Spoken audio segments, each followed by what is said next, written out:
Véronique, c'est moi qui remercie l'école, toi, Lauriane et tous les gens qui ont concouru à cette invitation qui m'honore bien sûr, mais aussi m'intimide également, mais me fait aussi surtout très plaisir, hein, me donnant l'occasion de venir ici et comme tu le dis si bien, d'avoir une parenthèse enchantée de recherche et de convivialité au moment de la rentrée, donc c'est bien, c'est un pas en arrière, il y a rien de mieux.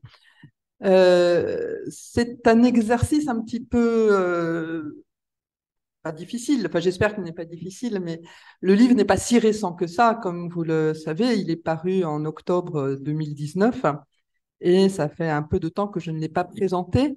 Mais ici, je ne voudrais pas le faire dans la logique d'une présentation de livre comme je l'ai fait dans les mois qui ont suivi l'apparition, sinon que comme il y a eu le Covid, je ne l'ai pas fait tant que ça. Mais plutôt comme le point de départ d'une réflexion, effectivement, non seulement sur l'écriture de l'histoire, mais aussi sur les perspectives de travail sur l'Antiquité tardive et de travail collaboratif sur l'Antiquité tardive. Donc, je vais présenter d'abord ce qu'est ce livre ou ce que je crois qu'il est et comment il a été fait et pour quelles raisons il a été fait et avec quels résultats à mes yeux, avant de parler de frontières de l'Antiquité tardive comme démarche intellectuelle et d'enjeux historiographiques qui, à mon sens, s'ouvrent à nous, tous ceux d'entre nous qui s'intéressons à cette période sur laquelle je reviendrai tout à l'heure. Alors, pour commencer, la présentation du livre, je dois dire, hein, et pour être bien clair dès le départ, hein, ce n'est pas une histoire de l'Antiquité tardive. Hein. C'est un. D'abord, c'est une commande d'éditeur, hein, et c'est intéressant parce que c'est plus si fréquent de nos jours. Et c'est le troisième d'une série de 3 volumes d'histoire de Rome qui donc s'inscrit dans cette belle collection des mondes anciens dirigée par Joël Cornette. Évidemment, il y a eu l'Afrique antique, il y avait un projet sur la Grèce qui était en cours et qui a maintenant abouti. Dans les mondes anciens, il ne peut pas y avoir, hein, il ne peut pas ne pas y avoir de projet sur Rome. Hein, et Joël Cornette et Marie-Claude Brossolette, qui dirigeaient encore les éditions Belin à l'époque, ont confié à Catherine Vierlouvet le soin de diriger le projet sur Rome.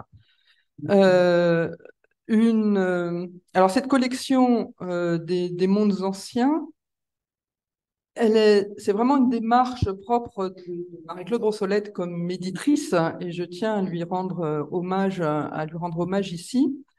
Marie-Claude Brossolette, qui était la dernière héritière de la dynastie Belin et qui dirigeait les éditions jusqu'en 2008, a tenu à promouvoir un projet éditorial qui allait un peu à rebours de ce qui se faisait à l'époque.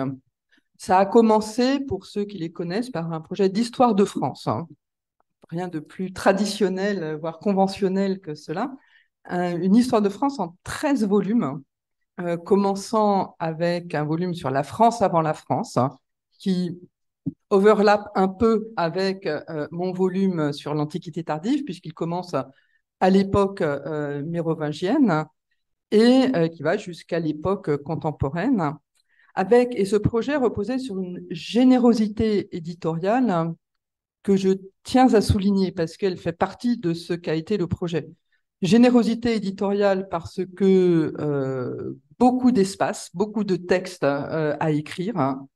La commande pour les volumes sur Rome, c'était 1 600 000 signes par volume, hein, ce qui est assez considérable. Beaucoup de générosité pour l'iconographie et la cartographie, puisque les éditions Belin ont mis au service des auteurs une documentaliste, des fonds importants pour payer les droits des images et une cartographe pour élaborer les cartes demandées par les auteurs. Et je pense que tous ceux d'entre nous qui avons publié récemment, que ce soit dans des maisons d'édition universitaires, académiques ou des maisons commerciales, apprécient cette générosité. Moi, ça m'est arrivé de publier chez des éditeurs qui ne voulaient, je parle de Gallimard quand même, qui ne voulaient publier que des images qu'ils avaient déjà dans leur fonds et qui ne voulaient pas entendre parler de payer des droits pour des images nouvelles. Et on connaît d'excellents ouvrages qui ont paru dans ces dernières années, encore tout récemment, avec de misérables illustrations en noir et blanc de mauvaise qualité, qui contrastent évidemment avec la richesse iconographique des volumes de Belin. Donc c'est une entreprise un petit peu à l'ancienne, d'une certaine façon, de l'espace, du temps, une totale liberté éditoriale, parfaitement relayée par Joël Cornette qui dirige la collection. Et à la surprise générale, l'Histoire de France a été un grand succès éditorial qui a donné une bonne santé financière à Belin pendant quelques années et qui a encouragé Marie-Pierre Ossolette à aller encore plus loin avec ce projet sur les mondes anciens, qui marche très bien aussi éditorialement, euh, même s'il n'a pas empêché la fin de la maison Belin et son intégration à une plus grosse maison, son rachat par une plus grosse maison d'édition, Humaine 6, qui est un peu moins généreuse que Belin, même si les volumes continuent d'être très beaux. Je le dis en pensant à la question écrire l'histoire pour le grand public, écrire l'histoire autrement. C'est vrai que très rares sont les espaces éditoriaux, mais ça c'est quelque chose d'important parce que ça rentre en ligne de compte pour les lecteurs qui proposent des projets qui permettent d'avoir des livres à la fin qui sont à la fois beaux et riches de textes, hein, où on peut déployer des hypothèses et des idées. Les seules exigences de les seules exigences de la commande éditoriale étaient importantes. L'une, pas de notes du tout, ce qui évidemment par rapport à une écriture académique change la façon d'écrire complètement. Et l'autre obligation, c'était une bibliographie exclusivement en français. Je me suis pliée de très bon gré à la première. J'ai trouvé que c'était un exercice intéressant, difficile, mais pas inintéressant. J'ai détesté la deuxième parce que tout simplement, il y a énormément de choses qui se font en Antiquité tardive hors de France, qui ne sont pas publiées en français. Les éditeurs français traduisent très peu. Et donc, la bibliographie publiée dans le volume est extrêmement pauvre par rapport à celle que j'ai utilisée et à celle qui devrait être à disposition des lecteurs. Mais bon, à part ça, je peux difficilement me plaindre des conditions dans lesquelles j'ai travaillé. Alors, c'était pour moi une expérience assez nouvelle, même si je collaborais déjà à l'époque, hein, depuis quelques années, au magazine L'Histoire, hein, qui est un magazine destiné à un public plus large que le public universitaire. Une si longue entreprise d'écriture, hein, en ayant en tête un lecteur un peu abstrait, mais que j'ai essayé de conserver à l'esprit, c'était un peu difficile. Ce qui était très bien, et je tiens aussi à le souligner, euh, autant l'écriture du livre a été parfois une ascèse difficile, autant les légendes des images, pour lesquelles là aussi on avait toute la place que l'on voulait, ont été un plaisir constant. Et la richesse de l'iconographie, enfin la possibilité d'avoir une riche iconographie. Après, j'assume les choix que j'ai faits et je n'ai pas toujours eu les images que j'aurais voulu, mais dans l'ensemble, la richesse de l'iconographie ont été vraiment une source de plaisir, de plaisir d'écriture. Ce lecteur idéal auquel je m'adressais, l'idée de Marie-Claude Brossolette, pour revenir encore à elle, était de retrouver ce grand public cultivé qui était l'horizon d'atteinte des ouvrages écrits, disons, jusque dans les années 70, l'idée que des gens qui n'étaient pas des historiens professionnels, mais qui pouvaient être des médecins, des professeurs du secondaire, mais aussi des gens, des cadres, tout ce qu'on veut, pouvaient lire de l'histoire. C'est ce public que j'ai eu en tête, en essayant de ne pas écrire, de ne pas faire de manuel, de ne pas transformer l'ouvrage en manuel, hein, et sans quoi j'avais raison, parce que de toute façon, il est bien trop cher pour les étudiants. Et en plus, il est bien trop gros pour les étudiants. On le sait quand on enseigne. En tout cas, c'est le cas en France. Les étudiants, au-delà de 100 pages, ils pensent que c'est impossible de lire un livre. Hein. Donc, ce n'est pas un ouvrage de 600 pages qui peut les convaincre. Euh, j'ai eu la chance de rencontrer des gens qui avaient lu mon livre.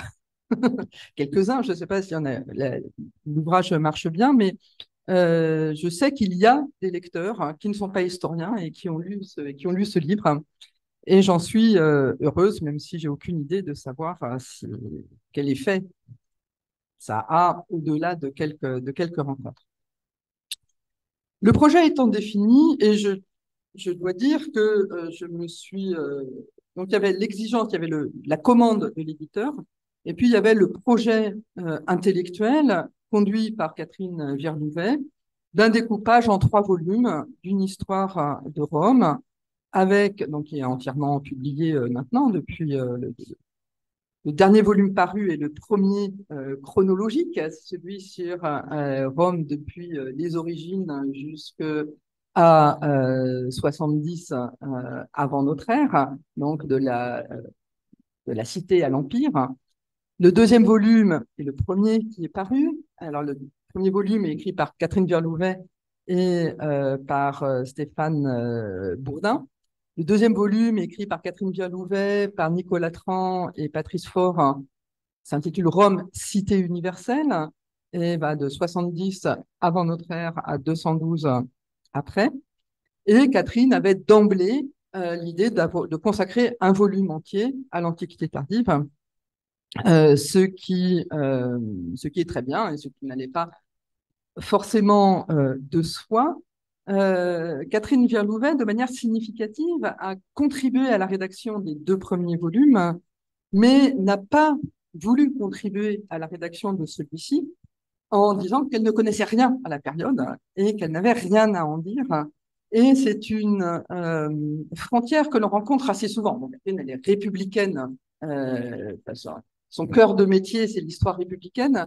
Mais c'est assez symptomatique aussi que vu du point de vue de l'histoire romaine, l'Antiquité tardive est souvent un autre monde, un monde dans lequel on n'éprouve pas le besoin de s'aventurer. La coupure étant parfois la crise du IIIe siècle, hein, pour reprendre des appellations traditionnelles, souvent Constantin et la christianisation de l'Empire, qui paraît aux yeux, en tout cas en France, hein, aux yeux d'une histoire romaine très imprégnée par l'école de Nicolet ou d'autres, comme étant vraiment un au-delà du miroir, hein, derrière lequel on n'a pas envie de passer.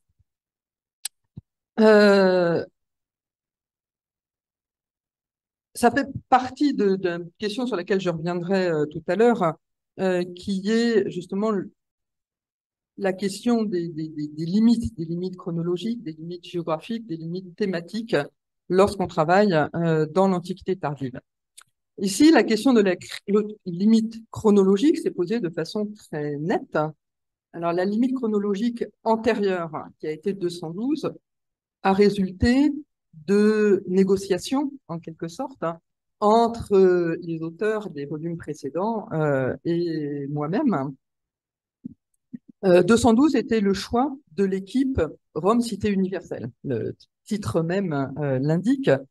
Et les bornes chronologiques du volume montrent bien à quel point ces auteurs ont mis l'accent sur le concept de citoyenneté.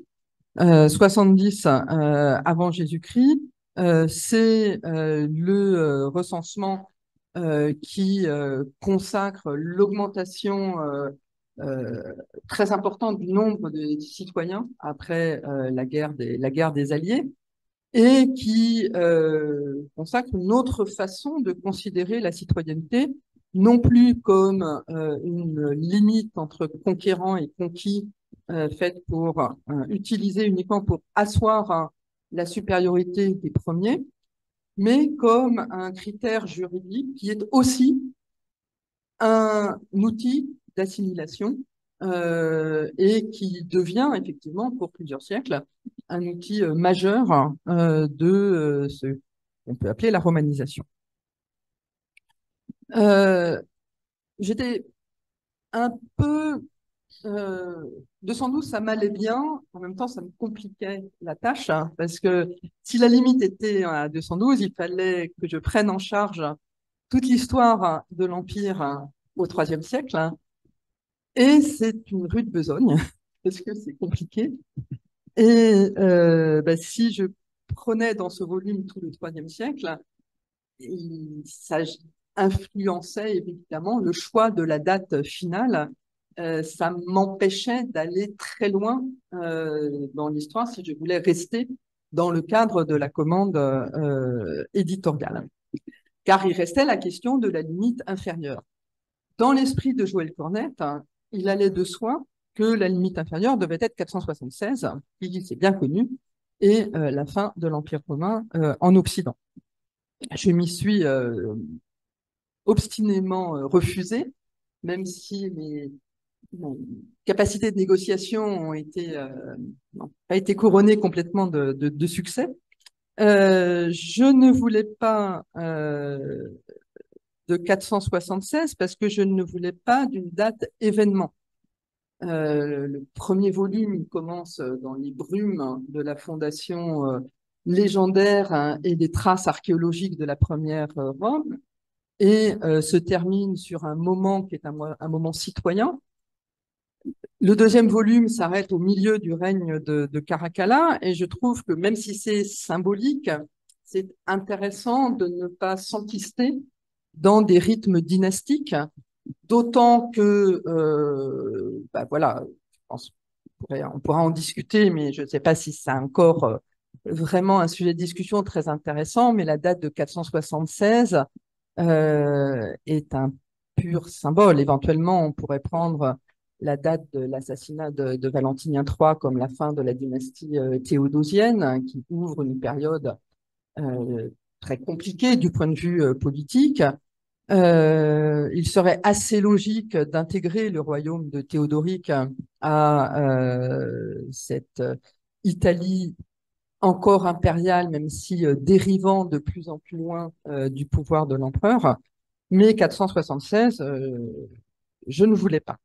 En même temps, il y avait une autre contrainte, elle aussi éditoriale, hein, c'est que Belin avait lancé le chantier de volume d'histoire de Byzance hein, sous la direction de Michel Kaplan, et que Michel Kaplan ne voulait pas que j'aille trop bas. Et on rejoint une question intéressante.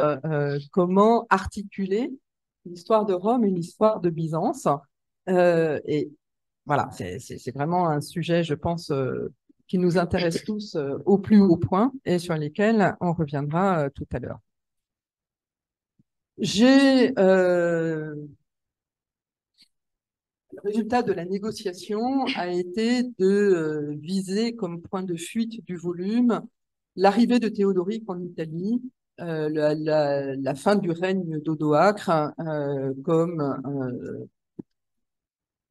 une solution qui n'est pas complètement satisfaisante du point de vue intellectuel, mais qui permettait au moins d'aller au-delà de 476 et de dire, d'écrire dans le volume et pas seulement en conclusion, que ce qui se passe après, c'est encore la même histoire hein, et que cette histoire, alors le titre c'est Rome, la fin d'un empire, vous remarquez que ce n'est pas la chute de l'empire, enfin, j'espère que vous le remarquez, mais que la fin de l'Empire, c'est un processus extrêmement lent et que ce n'est pas un événement. Et d'où l'expression fin du 5e siècle et non pas une date particulière. J'assume pleinement le fait que ce livre soit structuré par l'histoire politique et non pas par l'histoire culturelle, religieuse ou économique de la Méditerranée. Évidemment, ce choix d'histoire politique est une contrainte et met l'accent sur la présentation d'une narration, pour dire presque comme les Anglais, d'une histoire racontée, de la mise en évidence de la chaîne d'événements qui qui accompagne l'évolution de l'histoire depuis un empire méditerranéen unifié, qui est le monde romain en 212, vers une Italie, puisque le thème de ces 3 volumes, c'est Rome, donc ce qui suppose un ancrage occidental, un ancrage italien, donc à la rétractation de l'Empire en Occident vers une Italie qui n'est plus directement administrée de manière impériale, ce qui est le cas de l'Italie d'Odoacre. C'est l'histoire de la rétractation de Rome, de cité universelle, à Rome, ville italienne, rattachée à ce qui est devenu un passé impérial dès la période d'Odoacre, par la présence du Sénat, par des monuments et par des rêves de reconstruction d'empire, mais ce qui restera la situation jusqu'à l'époque carolingienne et au-delà.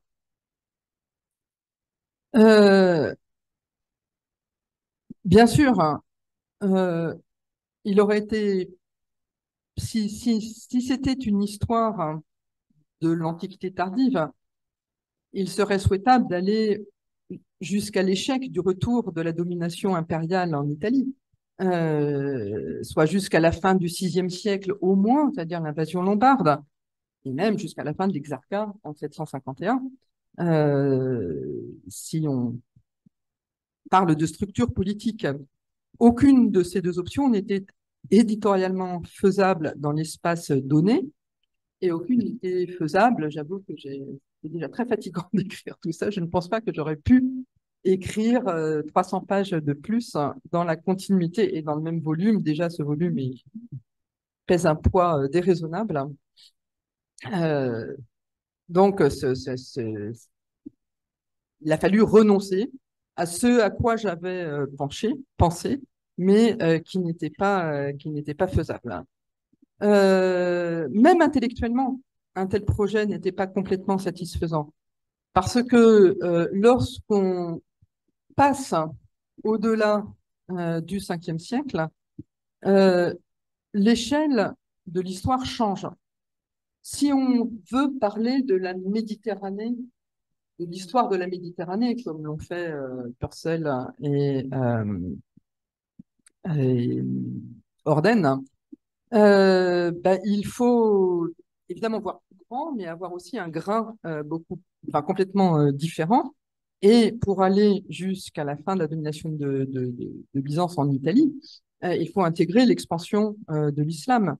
Et si on veut parler de l'Empire comme structure en oubliant la romanité italienne de l'Empire, la dimension de la ville de Rome elle-même, eh bien, à ce moment-là, il faut intégrer l'histoire byzantine et écrire effectivement des volumes de plus. Bien sûr, il aurait été possible de s'arrêter avant, mais le choix qui a été fait est celui qui a donné ce volume résolument politique. Ce livre est celui de d'une histoire politique de l'Empire tardif et non pas une histoire de l'Antiquité tardive. Il est centré sur l'Occident et donc il suit l'évolution. En fait, il laisse tomber les provinces au fur et à mesure que Rome perd son administration directe sur elle. C'est-à-dire qu'on ne parle dans ce livre de la Bretagne que jusqu'au moment où l'armée bretonne n'est plus payée il ne parle de l'Aquitaine ou de la péninsule ibérique qu'en termes de relations extérieures à partir du moment où l'ego y exerce un pouvoir autonome, et même chose pour l'Afrique. Pour ça que, alors, avec l'espoir que cela fasse apparaître cet effet de déconstruction progressive de l'Empire, et non pas de catastrophe militaire ou d'invasion, mais plutôt de déprise, et de déprise qui est effectivement politique.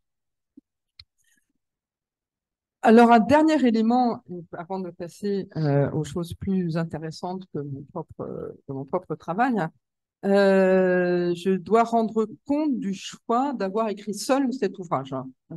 Catherine Verlouvet m'avait proposé de faire comme pour d'autres volumes, de se mettre à deux ou à trois pour écrire un volume qui effectivement était assez pondéreux et qui a pris beaucoup de temps. J'ai d'emblée refusé cette proposition pour des raisons un peu triviales et pas forcément très honorables, et pour des raisons plus sérieuses. Bon, la raison triviale, c'est que travailler en équipe, c'est très compliqué, et faire travailler, ben, vous le savez, nous le savons tous, hein, et que des fois, on se dit que c'est plus compliqué que de travailler tout seul. La raison pas très honorable, c'est que les collègues avec qui je pensais pouvoir travailler, partagent les mêmes centres d'intérêt que moi, et que je voyais très bien que si on travaillait à plusieurs, j'allais devoir me farcir toutes les questions qui m'intéressaient le moins, qui me sortaient le plus de ma zone de confort, et que j'allais devoir leur laisser ce qui m'intéressait le plus et dont nous partagions le goût. Mais la raison plus sérieuse et très sincère aussi. Alors, une raison aussi un peu secondaire, c'est que je trouvais très, je peux presque dire excitant, l'idée de devoir sortir de ma zone de confort, de devoir sortir de l'histoire politique et religieuse de l'Italie, des choses que je connaissais vraiment bien depuis longtemps, pour justement regarder de près les choses que je connaissais moins. Et l'idée d'avoir cette occasion d'un regard assez ample sur une période assez longue me paraissait extrêmement stimulante. Et surtout, l'idée principale, c'était que je voyais une occasion rare et précieuse, donc, comme tout ce qui est rare, de d'assumer ce que je disais. Voilà, de ne pas avoir de concessions à faire. J'avais fait des concessions sur les limites chronologiques, mais dans l'espace qui m'était attribué, je prenais la responsabilité de ce que je disais, et je présentais cette période complexe, riche, intéressante, souvent plein de problèmes de toutes sortes, comme je la voyais. Et je crois que c'était un défi intellectuel extrêmement stimulant. Mon point de départ était de mettre en relief la complexité de la période envisagée, et de faire comprendre qu'il ne sert à rien de chercher à réduire l'histoire à une solution à une question. Et alors finalement, pourquoi est-ce que l'Empire romain est tombé? La question classique que les gens posent, m'ont posée dans les occasions où j'ai présenté le volume.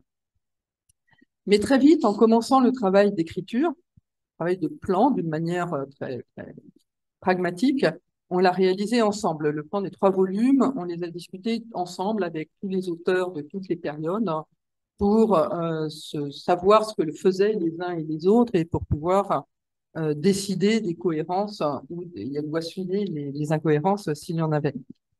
Mais très vite, j'ai pris conscience que le préalable à toute réflexion, que ce soit sur le déclin de la civilisation antique, sur la chute de Rome, sur les transformations religieuses, sur les barbares, et sur toutes les questions qui animent ce domaine de l'Antiquité tardive, j'ai pris conscience que le préalable était une connaissance minimale du sujet, de ce qui se passait, et que beaucoup de débats étaient stériles parce qu'il s'appuyait sur rien. Il s'appuyait sur du vent, sur des préjugés, sur des idées préconçues. Et que, en fait, qui voulait s'intéresser à la période avait, en tout cas en français, très peu d'outils pour avoir ces bases un petit peu solides sur lesquelles se forger une opinion ou construire des hypothèses. En fait, en langue française, depuis la publication du Stein-Palanque, de la version française du livre d'Ernst Stein, complété par Palanque, qui remonte quand même à 1949, hein, ce qui n'est pas tout récent, il n'y avait pas eu de bilan politique des derniers siècles de l'Empire, de bilan politique un petit peu solide des derniers siècles de l'Empire. Et ce n'est pas la version très amoindrie du Later Roman Empire de Jones, euh, publié en français en 1970, mais qui représente loin de la moitié du livre de Jones, qui lui-même date de 64, donc on est toujours dans des périodes quand même assez anciennes, que c'est pas ce fade résumé français qui pouvait combler cette lacune. Alors bien sûr, il y avait eu des publications majeures, pas en français d'ailleurs. La Storia di Roma, publiée chez Naudi en 1993, à partir de 1993, qui consacre une part considérable à la période tardo-antique, où les 3 volumes que la nouvelle édition de la Cambridge Ancient History consacre à l'Antiquité tardive. Crisis of Empire, 1993-1937, par Bowman, Everett Cameron et Peter Garci, publié en 2005. Un Late Roman Empire 337-425, publié par Everett Cameron et Peter Garci en 1997. Et un Late Antiquity Empire and Successors 425-600, publié par Everett Cameron, Brian Ward Perkins et Michael Whitby, représente des milliers de pages consacrées à la période de ce volume. Mais dans les deux cas, que ce soit la Storia di Roma ou la Cambridge Ancient History, on a affaire à des ouvrages tout à fait remarquables et encore indispensables aujourd'hui, mais qui ont été conçus comme l'étaient conçus les plus grands ouvrages de la fin du XXe siècle et du début du XXIe siècle, qui étaient des ouvrages à facettes, avec de multiples chapitres, abordant de multiples aspects de la période, mais au fond, présupposant toujours une bonne connaissance des événements de la part des lecteurs. Et cette bonne connaissance des événements, en fait, on ne l'acquiert qu'en faisant des études d'histoire. Et donc là, pour le coup, ce type de volume, magnifiquement illustré en ce qui concerne la Storia di Roma, sans illustration et avec des cartes très britanniques, hein, en ce qui concerne la Cambridge Advanced History, ils ne sont pas accessibles à des gens qui n'ont pas fait d'études d'histoire. Parce que pour les lire et les apprécier, il faut déjà savoir. Et ce savoir, il me paraissait intéressant pour les amateurs d'histoire et les gens qui prétendent réfléchir à l'Antiquité tardive.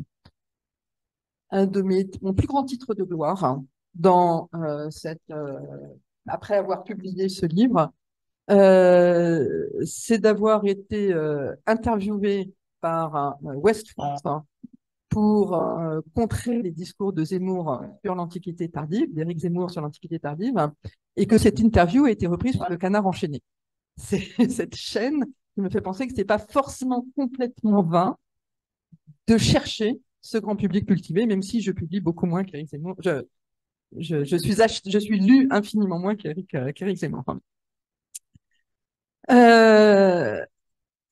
Donc, il m'a paru utile, voire indispensable, et j'y ai été encouragée non seulement par des amis non-historiens, mais aussi par des historiens d'autres périodes, de mettre entre les mains des lecteurs une narration mise à jour des principaux événements, ce qui occupe une place très importante aux dépens de chapitres thématiques auxquels j'avais rêvé au début, ou d'analyses thématiques, mais qui abondent et qui continueront d'abonder. D'autre part, j'ai essayé d'infuser cette narration d'hypothèses interprétatives diverses et variées. Alors, cela étant, euh, c'est, euh, ce travail m'a permis de repérer un certain nombre de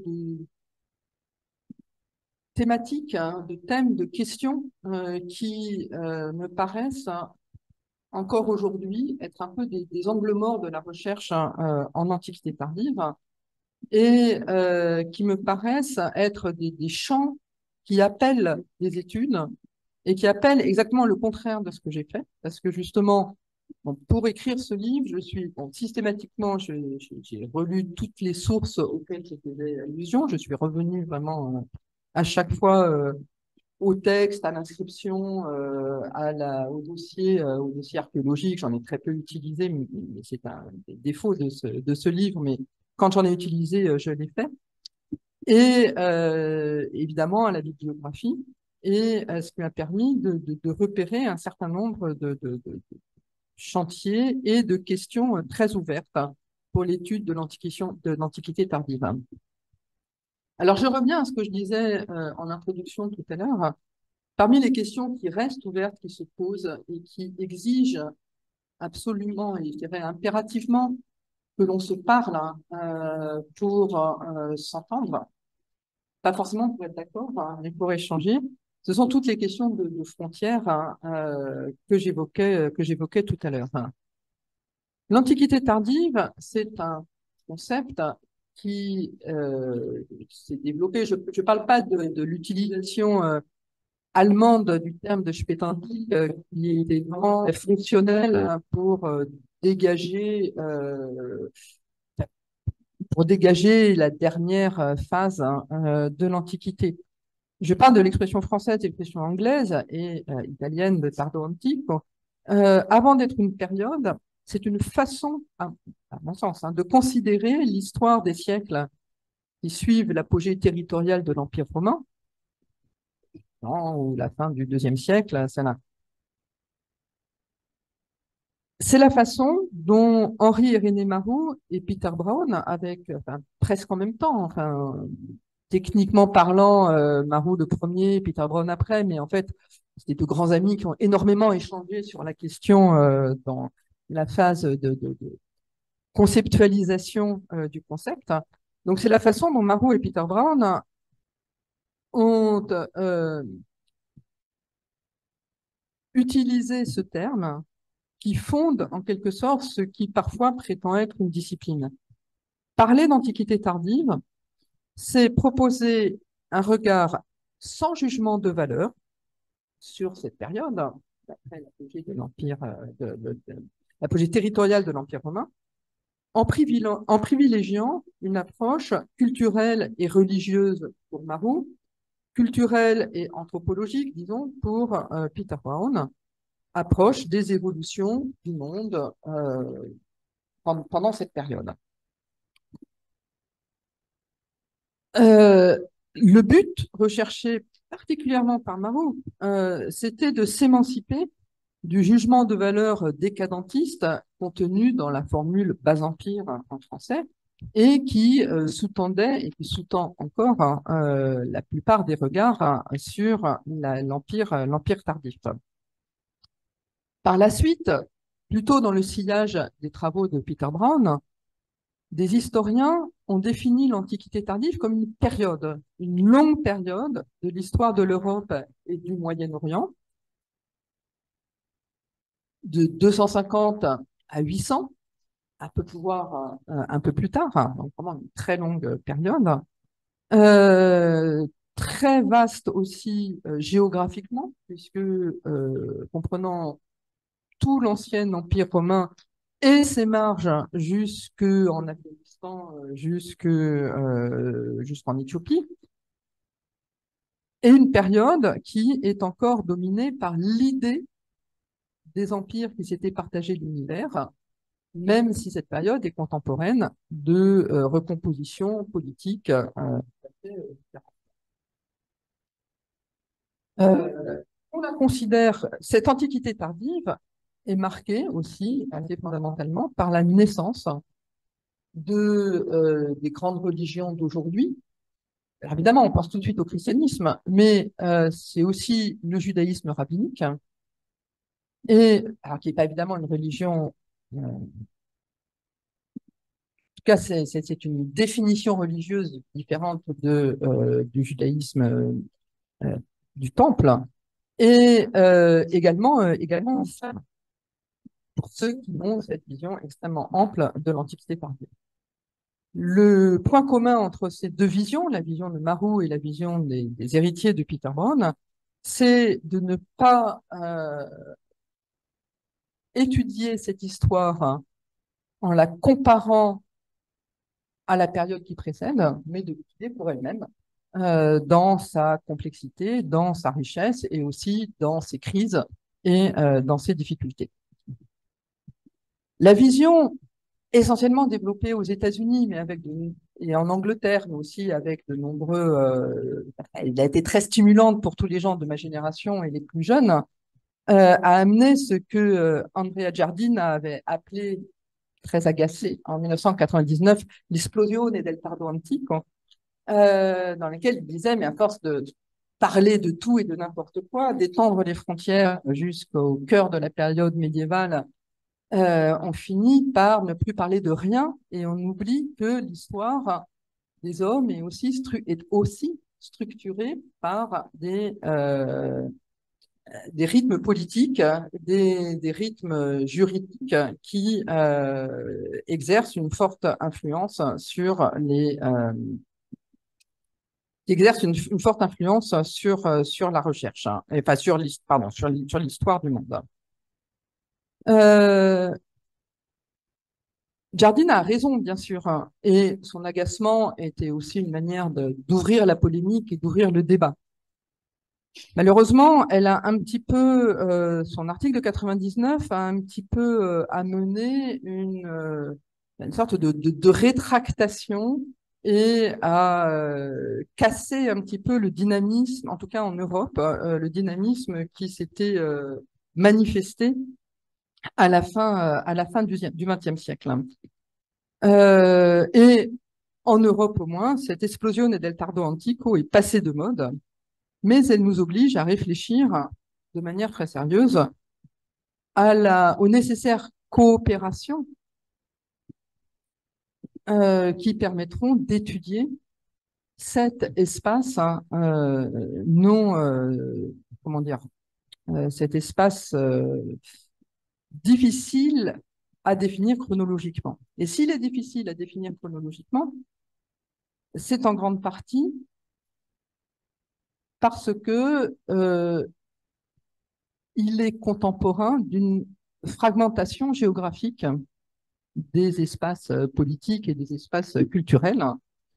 Et cette fragmentation géographique fait que la chronologie est très différente selon les espaces étudiés. La chronologie, enfin, il est très difficile de mettre en relation directe et de mettre en miroir ce qui se passe à Byzance et ce qui se passe en Bretagne, ce qui se passe en Afrique et ce qui se passe en Europe centrale après une certaine date qui reste à définir. Et la nécessité de chronologie fine pour des espaces géographiques donnés éloigne les chercheurs les uns des autres, hein, et crée des distances, hein, qui ne facilitent pas euh, les échanges académiques, hein, entre les chercheurs. Hein. La question des frontières, elle est massive pour l'Antiquité tardive. Alors, je pense que tous les chercheurs dans tous les domaines la connaissent, entre le monde grec classique et le monde hellénistique, ou entre l'histoire russe pré-soviétique et post-soviétique. Je ne pense pas que ce soit unique pour l'Antiquité tardive. Mais elle est aggravée pour l'Antiquité tardive par la rigidité des frontières académiques. Et ça me paraît vraiment un point. Alors, je connais mal, ce qui est significatif, ce qu'il en est dans tous les autres pays. Donc, je sais très mal ce qu'il en est en Grèce.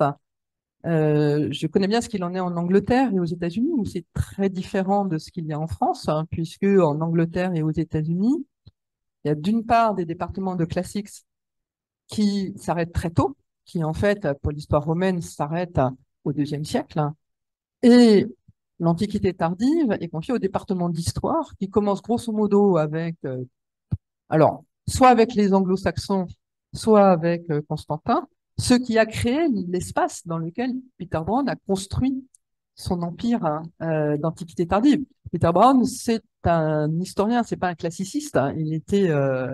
Il était étudiant en histoire, hein, et donc il a eu toute l'attitude. Il s'est étendu vers l'amont et pas vers l'aval.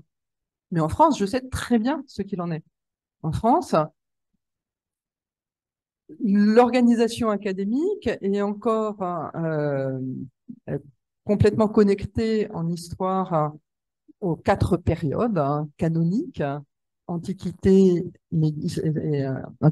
médiévale, moderne, contemporaine, avec des dates, hein, qui sont elles aussi canoniques et qui, pour l'Antiquité, sont pour le coup, alors, soit 325, soit 376. De façon intéressante, nous, les antiquisants, on dit c'est 476, parce que jusqu'en 476, c'est l'Empire, et l'Empire, c'est nous. Et les médiévistes, dans nos universités, dans mon université, je veux dire dans le bureau d'à côté, ils commencent en 325 en disant c'est Constantin, c'est du chrétien, c'est nous. Et on n'arrive pas à s'entendre. On n'arrive pas à s'entendre. Moi, ça fait 6 ans que je propose à mon collègue d'histoire médiévale de faire ensemble un cours sur le 4e, 5e siècle, et qu'on ne le fait pas parce que ça risque de prendre des heures à la médiévale. Et alors, c'est tellement mesquin que on en rit, mais je pense que ce type de limite un peu insidieuse, un peu joue énormément. Et puis, il y a l'autre limite, hein, qui est les byzantinistes et les médiévistes. C'est des cours différents. Il n'y a pas beaucoup de byzantinistes en France, hein, déjà, mais on a des spécialisations qui ne facilitent pas les échanges. Alors en France, on n'a pas du tout fait de l'Antiquité tardive un domaine commun partagé, même si à chaque fois qu'il y a des congrès d'études byzantines ou des conférences patristiques à Oxford, on se retrouve entre médiévistes, entre antiquisants, entre byzantinistes, mais on ne construit pas véritablement, me semble-t-il, un domaine.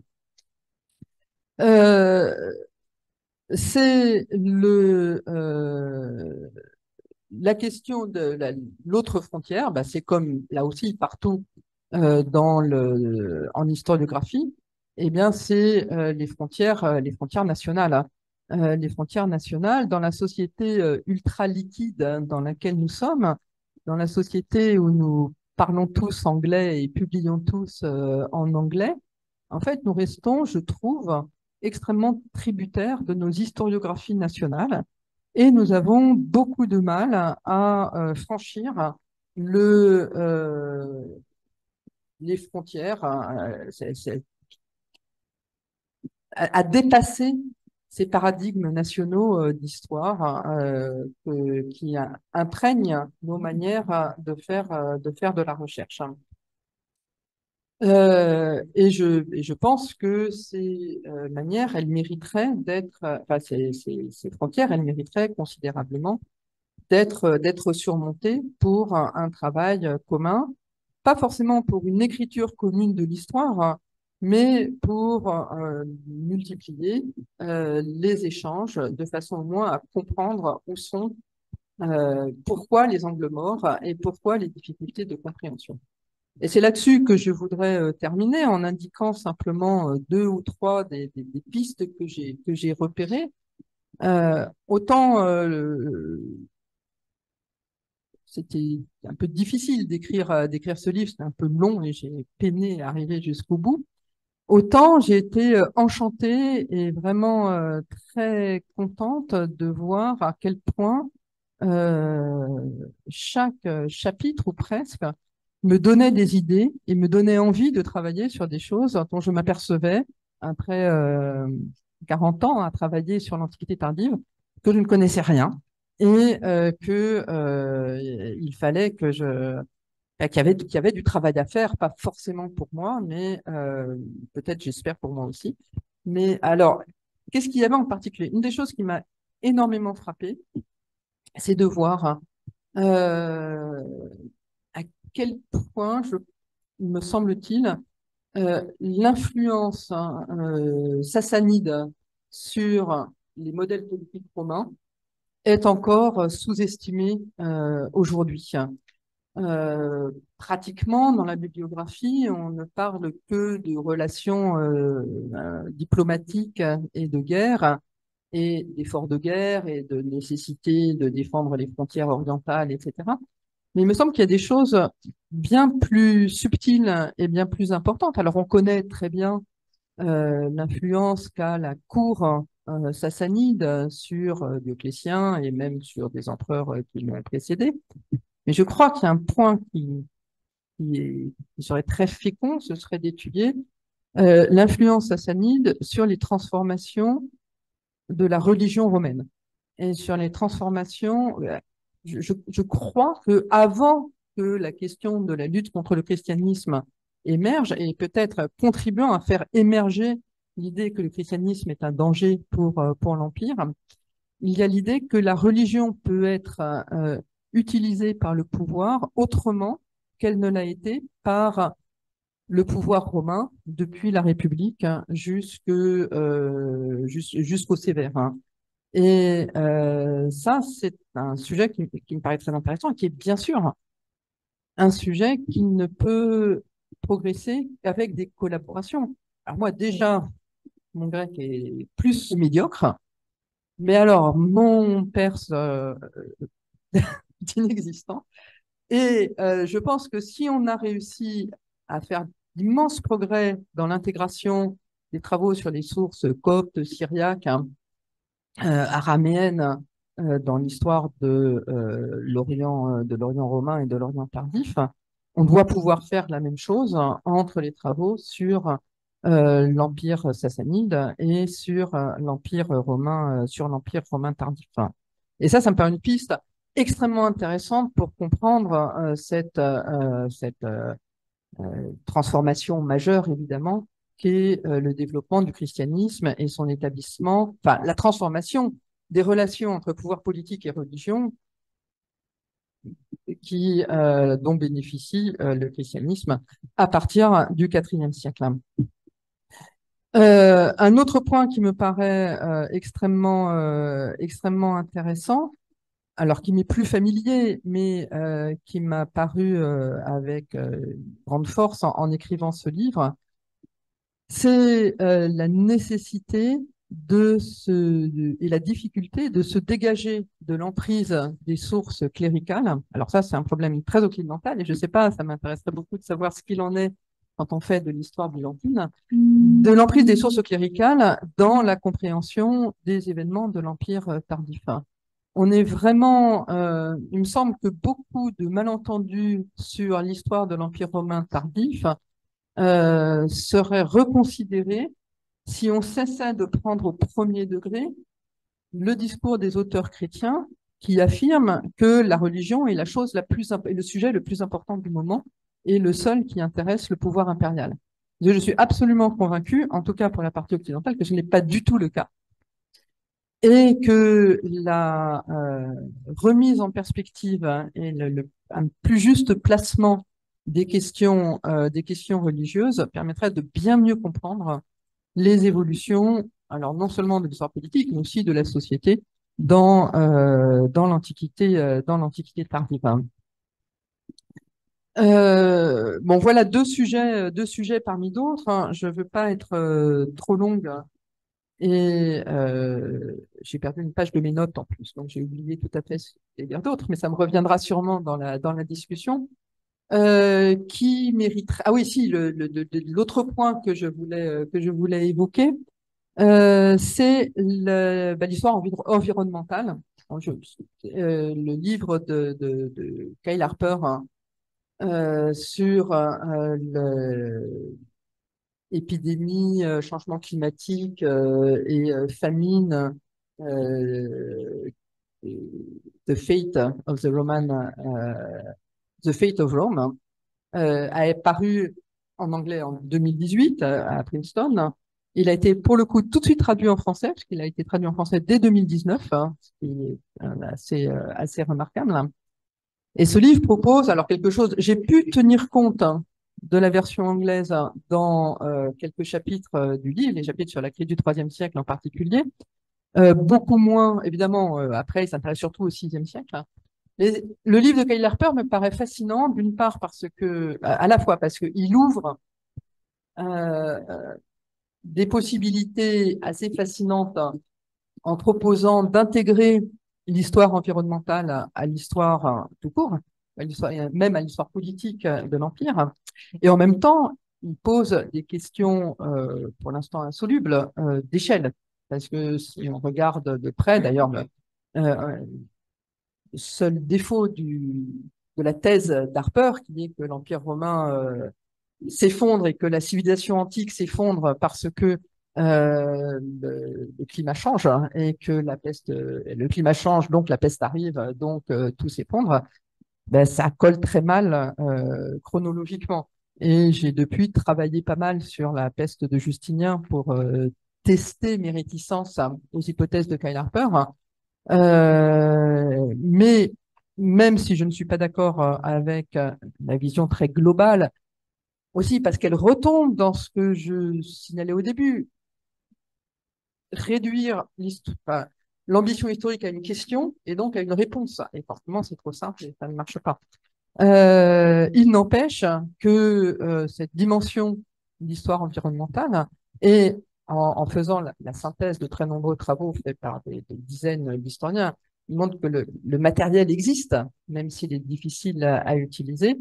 Ça ouvre aussi des chantiers extrêmement intéressants, plus fondés sur l'interdisciplinarité que sur les échanges entre différentes zones de l'histoire.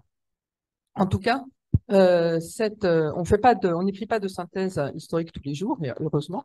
Moi, certainement, je n'en écrirai plus. Mais cette synthèse, elle va donner.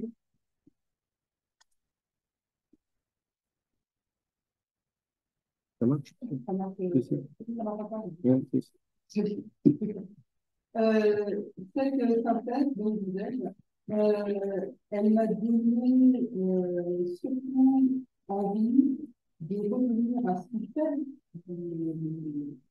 la trame de mes études historiques, et ce facteur que je ne peux pas y avoir avec un thèse légitime, c'est-à-dire des échanges et des échanges entre chercheurs au-delà de ces frontières qui limitent notre perception de l'histoire.